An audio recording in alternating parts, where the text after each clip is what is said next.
Why are you so pretty? Huh?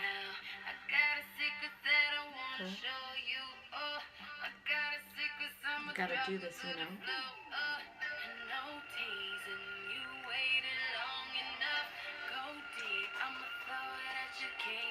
Hey, hit. She's like, hello, YouTube. Hello, YouTube podcast listeners. What's going on with you? And hi to all our Facebook and Instagram and Tumblr followers. Yep. I'm SK.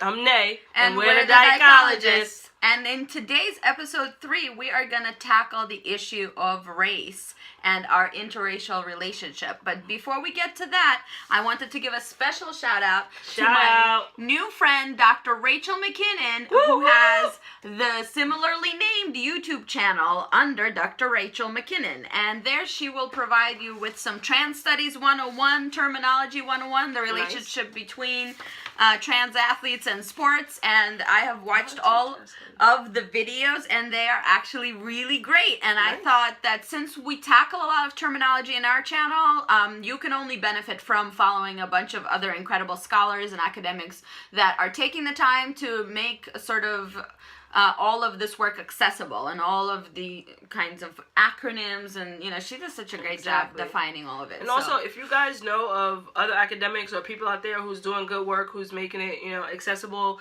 like, go ahead, remember? Yeah, put it in and the comments. We'll post her information in the we'll, links below, yeah. in the comments below. And we'll also, you know, circulate the other stuff that you guys post, and, you know, look into those people as well. Right. Okay, so let's get going. So, we wanted to take an honest and candid look at, oh no, the battery was low, so we're gonna have to hurry this up, okay? But it's okay, we have a lifetime to learn alongside you. And we wanted to talk about race, so I'm gonna ask Nay a question. And the first question is, what, you know, did you think about interracial dating throughout your life? And ultimately what we're trying to answer is, in a white supremacist society like this United States, should black people or people of color engage in relationships of any sort with white people, which are the privileged class in a racial hierarchy in this country? And so that's what we're trying to work towards, because obviously we're together and are married and are planning to have even more children for some reason that escapes me now, but nevertheless, and yet we do have to struggle with the fact that there's a larger system within which we live, and kind of have to think about even that future child. So what'd you think about white people? What'd you think about people outside your race when you were out there being a slore? A slore. Which I remind you is the combination of slut and whore, where we here celebrate that particular identity probably more thoroughly than others. So much. We really want to encourage that kind of behavior. Well, like, you know, I don't know about white people. I just really didn't engage much with them. I mean, my, you know, high school was predominantly black, and my neighborhood was predominantly black. And where are you from? I'm from the Bronx. Oh, the Bronx. The boogie down. If it wasn't for the like Bronx, this rap shit probably never would be going on. So tell them where you from. I'm just gonna keep doing this. That's like from the BS. All right, very good. Yeah. But yeah, so like I really didn't have a lot of white people in my, you know, in my area, in my circle, in your vicinity. Do you think you benefited from that kind of upbringing? Maybe. But, like, you know, they say you should always have one white friend, though. Yeah. So, like, I don't know. I did have a white friend once I was in the military. And I had a white friend, and we were roommates, actually. Wow. And, you know, she was You cool. gotta be careful. You gotta be careful. And, you know, she also has her family now, and that's great. But, I mean, I really didn't interact with white people a whole hell of a lot. As I grew up, though, you know, I started to see a lot more, you know, as far as how racist, you know, things are, and like how, you know, like the society just we're all fucked up. And why didn't you date anybody outside your race? Well, it's not that I didn't like white people. I just it's okay. I didn't have white people around me, right? So like I dated the people who I had access to, right? And like the people who I lived near, you know, was who I became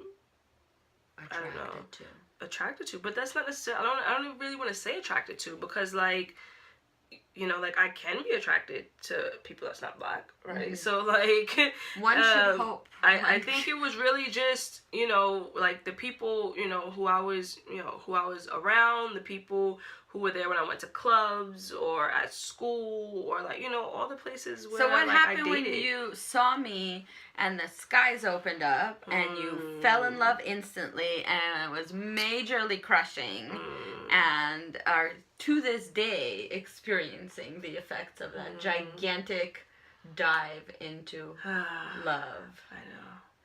What'd you think? Did you register that you were now in a relationship with a white person? Did it matter to you?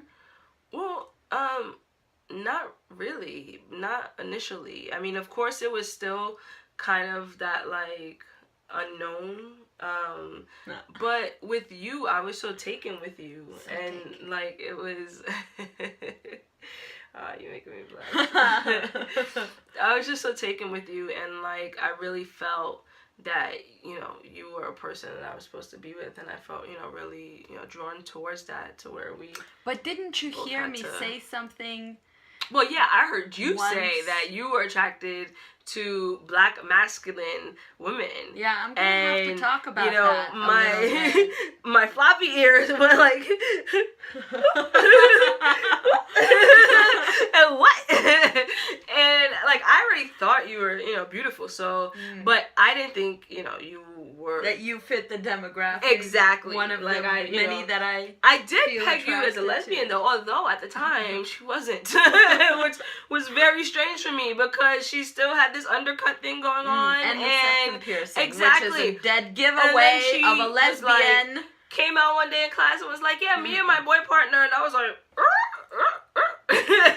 what? I was like, I know my gaydar is pretty good, but like maybe not. I was in denial, perhaps a little bit. And but then you bust out with that, and you were like, yeah, I'm into black masculine women. I was like, oh. Yes.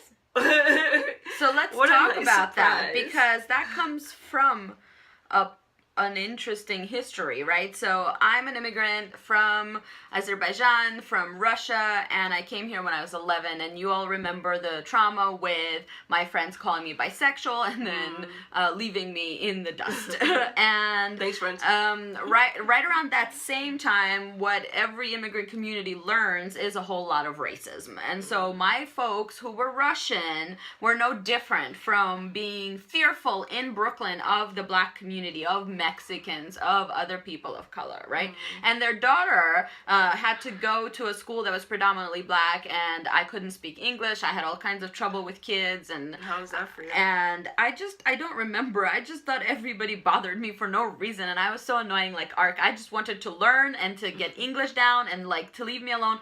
But I really struggled in 6th grade, and my parents explained my struggles largely by saying racist things. And so I was already indoctrinated in a pretty racist household. And so then I went to a different school, and, you know, I went to Midwood High School, big shout out to Midwood, and had the best time in high school.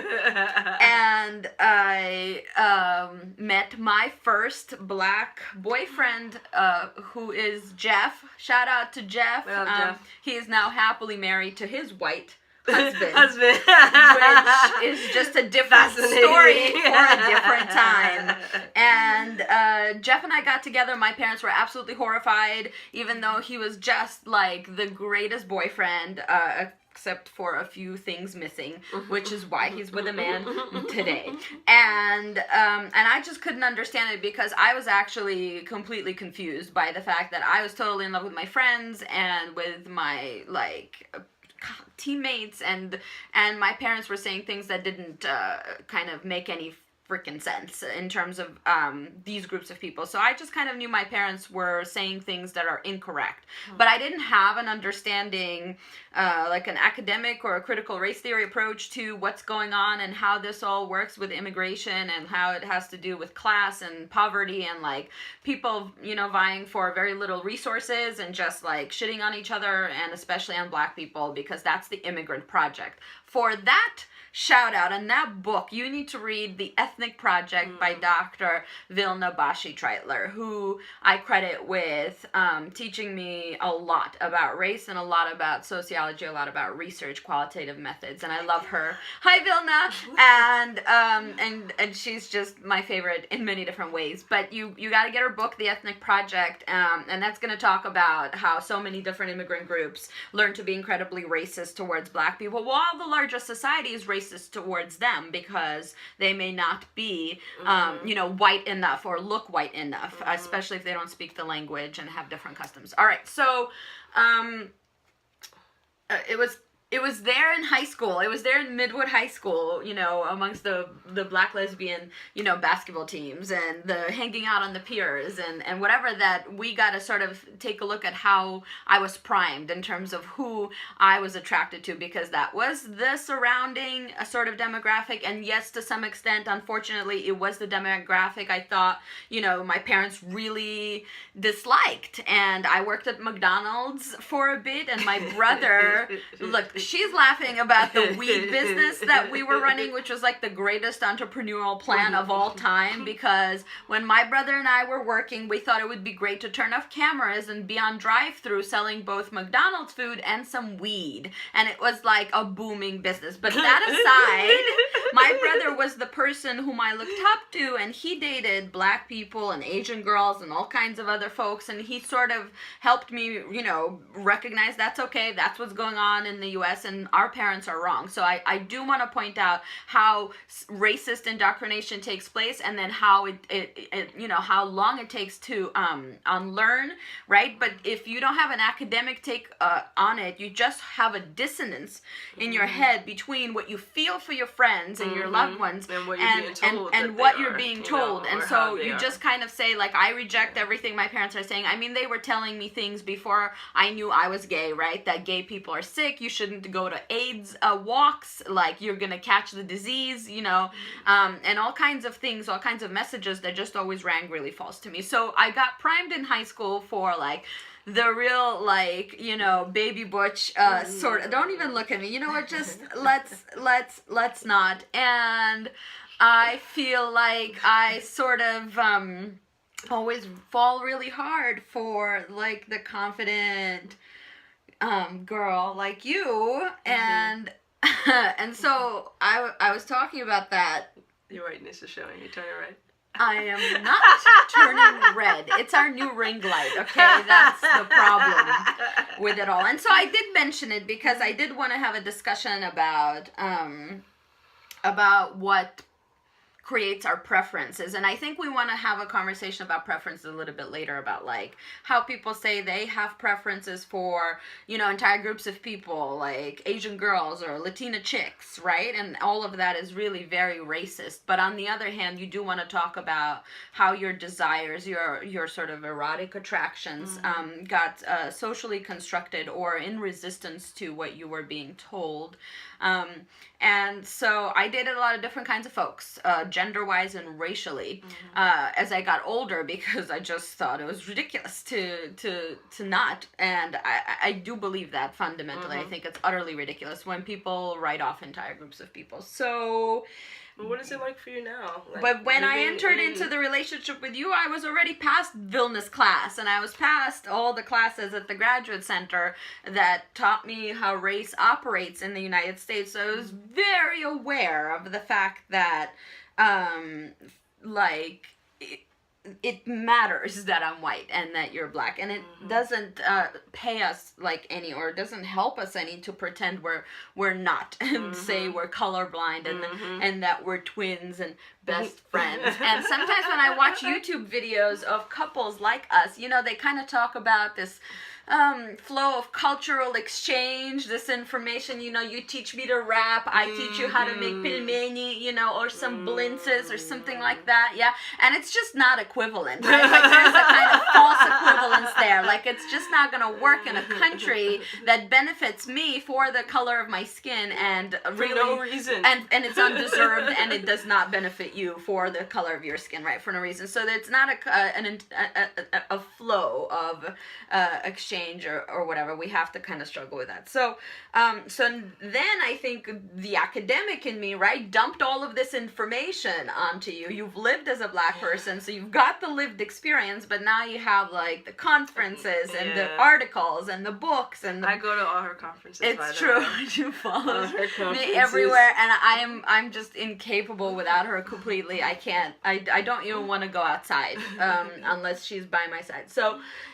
You know, you must have a different perspective on it now because you're like much more informed. Well, yeah, but like, you know, like I'm like you in that, like I'm much more informed, but like I'm much more like ragey and like just want to like burn shit down all the fucking time, you know, and like notice things so much more now, from, you know, how people look at me to how people act on the train. Like I've sat down and had people like get up and like, and then I'm like, oh, well, maybe they're just getting off, you know, because I try not to just be like racist bitch, like try to, you know, like just like just be like, it's like a switch, like switch, right? That's not like, that's racist, right? So like I try to be like, oh, maybe she's getting off, but then like she'll just go on the other side of the seats across from me and sit down again, and I'm like, what the fuck? Bitch, like, do I smell? Like, what's happening? That's all. I don't know. I really want to find out. Negative. So, you know, like, I do notice stuff a whole lot more, and it's just infuriating, you know, and when you can see things as they are, you know, and like, I still, you know, deal with some of my, you know, my coworkers who, they don't see as much, right, and they still kind of live in this like very normal, very like, you know, society with blinders on, and like they'll be like, yeah, like shit's fucked up, but like they just they not, you know, like they're not woke about anything, and it's just like, you like, really, like you just a regular ass person, like that sucks. You know, like like you really don't have no conscience about you. But you know, so it's definitely changed how I look at things, you know, and like how I notice how other people perceive me, you and know, us and us together. When we first moved over here, you know, a lot of the Russian women had like the permanent stank face, you know, and it was just, and I'd be like we'll be sitting right next to them, and I'd be like, babe, like what's wrong with her face? Like right in front of her, like what's wrong with her face? Like I really can't with her right now. And she'd be like, oh, it's like Russian. Yeah, it's Russian and racist. Or... and I'd be like, it can't help itself. Like... I mean, and they don't even know if they're matter about the fact that we're lesbians to them or that we're interracial, so they just get upset about all of it. And then if we have the kids with us, then it's really like, well, what did you want to talk about? You mentioned that you wanted to speak about, well, yeah, like when I have the kids, so when we all are together with the kids, right, like people look at us one way, you know, for being an interracial lesbian couple who have these kids, and like, you know, they really don't like that. But then when you're not with me and it's just me, then like they think I'm like the babysitter or the nanny. Like they don't think I can be the parent in any, you know, form or whatever. And that just gets, you know, really frustrating to have to like always, you know, validate yourself over and over again, you know? I mean, and like, if you really know Brooklyn, if you understand the way that race works in terms of who takes care of children, there's plenty of white people that are incredibly racist that hire people that look like her, or far more feminine, of course, but that depend on like this exploited labor of like immigrant women and undocumented women and women from the Caribbean, you know, what have you. And for that, you should read Raised in Brooklyn by Tamara Mose Brown, right? So she's a professor at Brooklyn College, I believe. And, or it was Raising Brooklyn? I'm going to look it up. You talk about the children and how it makes you feel. Let me just do a quick fact check for you. Don't want to be giving out wrong information. Well, yeah, I mean, you know, like I was saying, like it really just, you know, pisses me off. But she does such, you know, an amazing job with, you know, with them, and like, you know, talking to them about different things. And like, even now, like the baby, who's only 3, he calls me Mama Nay, and it's just the cutest fucking thing, you know. And so for all those, you know, bad experience that I have outside, I have like 100 more, you know, good ones here at home. And that like, is the book. It's just, let me just show it very amazing. quickly. Raising Brooklyn. And that's going to take a look for you at the racial dynamics of who takes care of our children. So the fact that you get assumed to be the babysitter has a history, has a context, you know, but I think it's just deeply offensive. And like thinking towards our next child, which is her biological responsibility, we really have to shift gears because we have 3 white kids and one that's going to be a mixture of black and brown.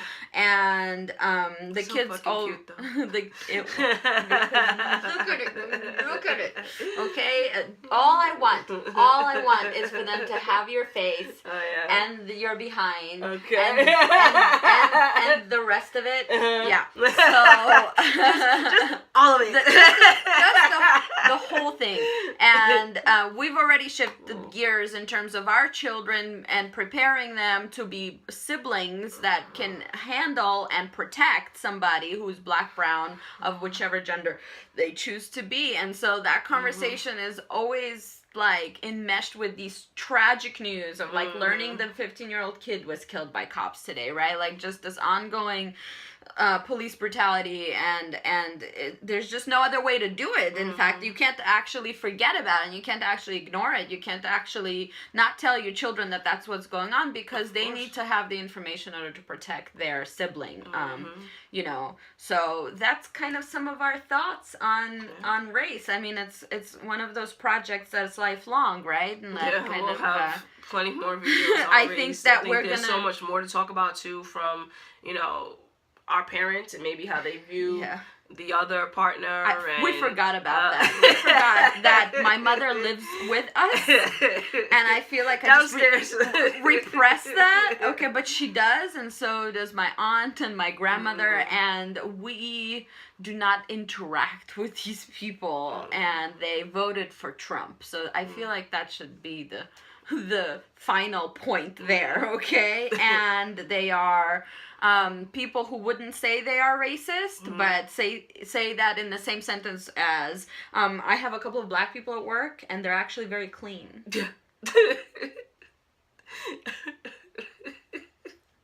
Like, what the fuck do you say to that? You just be like, nope. No. Nope. So, you know, I think it'll be interesting. We'll have our kids on at some point, and like maybe they can give some insight into how you know that works out for them with split parenting or adults that they, you know, live with, and different ideas about that. What about our next video? I have no idea. I know what we're gonna do, neither. but like you wanted to talk about religion and blackness and LGBTQ identity, so that's one. That's true. That's one idea. I think we should let our viewers throw some stuff in the comments about some future topics. I know, you guys are doing a poor job. I think we mentioned this in like the first or second video for them to put no comments in YouTube, okay? But anyway, put some comments on what you want us to talk about and discuss. Can you show them your new shape? They can see it from the other side. All right, I know, but like it's important. You modeling me? Yeah, no, well, and we can give a shout out to Cool Cuts, right? That's the not Cool Cuts, Camera Ready Cuts. Camera Ready Cuts by Kane. I messed Kane, that up. shout out, big up to Kane. I don't know. Kane has been cutting my hair for a very long time. Yeah, should go check Kane out. And the reason I believe is the address because she's like one of the only people serving. They are queer folks. One of the only, as far as I know, and damn good barbers that cuts queer folks' hair in New York City. They are specifically right now in Brooklyn. I believe the address is 249 Schenectady. They have a booth at a barbershop, and they will definitely hook you up. All right. So we'll see you next time. All right. Later.